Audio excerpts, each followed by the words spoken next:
Pension ఇస్తున్నాం సంవత్సరానికి 48,000 రూపాయలు. అదేవిధంగా పిల్లలు చదువుకునే వాళ్ళు ఎంతమంది పిల్లలు ఉంటే అంతమందికి మరి ఆర్థిక సాయం 15,000 రూపాయలు చేస్తున్నాం. అదేవిధంగా రైతు కుటుంబం అయితే అన్నదాత సుఖీభవ మొన్నే మొదటి విడతగా 7,000. మన నియోజకవర్గంలో సుమారు 23,425 మందికి సుమారు 16,43 రూపాయలు. అంటే ఒక అన్నదాత సుఖీభవ ఒక పథకం 3 విడతల్లో 50 కోట్ల రూపాయలు మన నియోజకవర్గంలో ఇస్తాం. అదేవిధంగా ఏదైతే తల్లికి వందనం ఉందో 60 కోట్ల రూపాయలు తల్లికి వందనం డబ్బులు ఇచ్చాం. ప్రతి తల్లి ఖాతాలో వేసాం.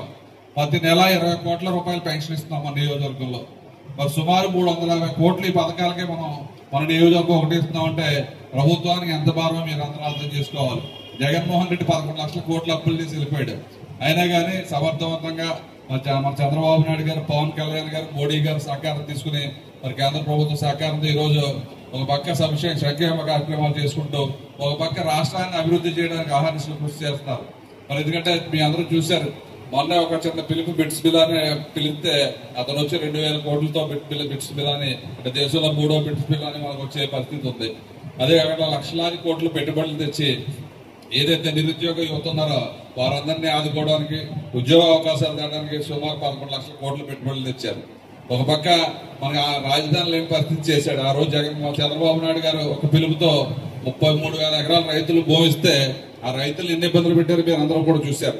ఆ రోజు పాదయాత్ర చేసుకుంటే మన ద్రాక్షారం వచ్చినప్పటికి చాలా ఇబ్బంది పెట్టారు. వాళ్ళందరినీ జైల్లో పెట్టాం. ఆయన్ని మన ప్రభుత్వం వచ్చినంటే మోడీ గారి సహకారంతో మళ్ళీ మనందరికీ కూడా రాజధాని, అద్భుతమైన రాజధాని 50,000 కోట్లతో ఇవాళ పనులు త్వరవేగంగా పూర్తి చేస్తున్నారు.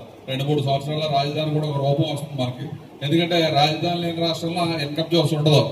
దాని గురించి పెద్ద ఎత్తున అక్కడ విజయవాడ, గుంటూరు మధ్యలో అమరావతి రాజధాని డెవలప్ అయితే పెద్ద మెగా సిటీ అయ్యి మనకి ఆర్థిక వనరులు చేకూరితే ఇంకా సంక్షేమ పరిచయాలపైన అభివృద్ధి చేయడానికి అవకాశం ఉంటుందని చెప్పి దాని గురించి పవన్ కళ్యాణ్, చంద్రబాబు నాయుడు గారు ఇద్దరు కూడా ఆహర్నిశలో 24/7 కష్టపడి ఒక పక్క రాజధాని, ఒక పక్క రైతులకు ఉపయోగపడి తాగునీరు కానీ సాగునీరు కానీ 3 జిల్లాలకు పుష్కలంగా ఉండాలంటే పోలవరం ప్రాజెక్ట్ పూర్తి చేయాలి.